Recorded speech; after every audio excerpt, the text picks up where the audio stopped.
Hello, welcome. This video is an introduction to absolute value inequalities. When we solve absolute value inequalities, we follow a two-step process. The first step is we solve for the absolute value symbol.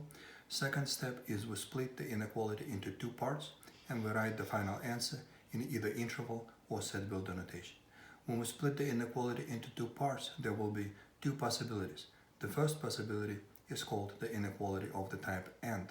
The AND happens if we have less than equal to or less than inequality.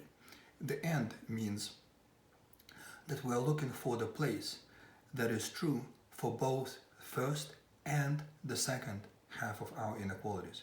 So we're looking for the place where the shadings cross. That's the final solution. Now let's look at an example. Solve this inequality. It's already solved for the absolute value symbol. Let's finish it and find the final result. So we split the inequality into two parts.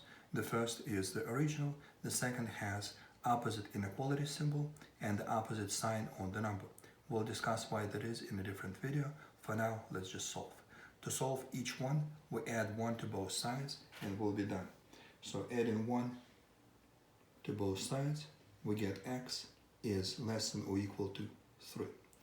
The second half, adding 1 to both sides, we get x is greater or equal to -1. Now let's plot these answers on the number line and see what the final answer is.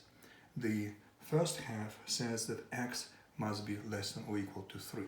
Because we have an equal sign, we will have bracket on that endpoint. So we begin with a bracket on the 3, and less than or equal to is everything to the left of the 3, which is this region that we are shading right now.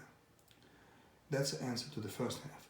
We also need to find the answer to the second half, and that is anything that is bigger than -1. So beginning with -1, anything to the right is bigger than -1. Now the place where the shadings crossed is the place that is true for both halves of our solution, and that's exactly our final answer. All we need is we copy this answer in interval notation and in set builder notation. And interval notation is just this diagram without the number line. So we begin with a bracket, -1, comma, 3, close bracket. That's the answer in interval notation. In set builder notation, we have curly parentheses because it's a set.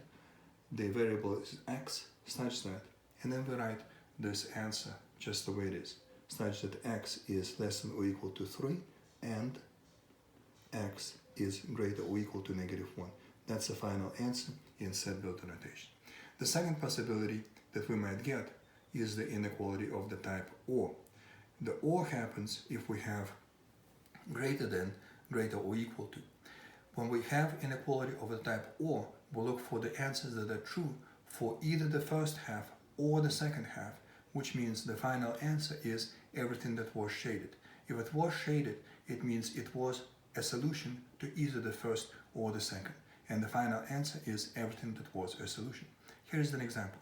It's exactly the same inequality, but the inequality symbol is switched. We split the inequality into two parts, and we solve each one. Once again, by adding 1 to both sides, we get x is greater or equal to 3, or x is less than or equal to -1. Now, where is greater or equal to 3? Here is 3. Again, it has a bracket, and greater or equal to is everything to the right. -1 is here, anything less than or equal to is to the left. The shadings did not cross, but the final answer is everything that was shaded. And the interval notation is describing the interval where the answers begin, which is over here at -infinity, and where the answers end, which is over here with +infinity. So the final answer in interval notation is parenthesis, because infinity always gets a parenthesis, -infinity to -1, close bracket, union.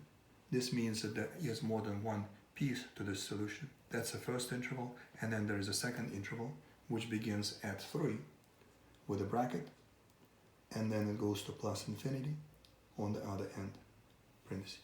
In set builder notation, we simply copy this condition in a set notation. Curly parentheses, x such that x greater or equal to 3, or x less than or equal to -1, close curly parentheses.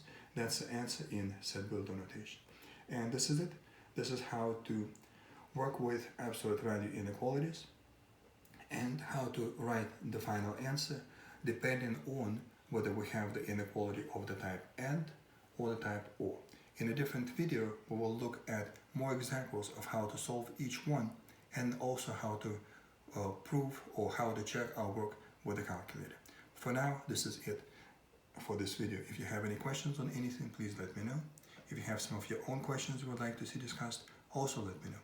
Thank you for your time. Look forward to hearing from you.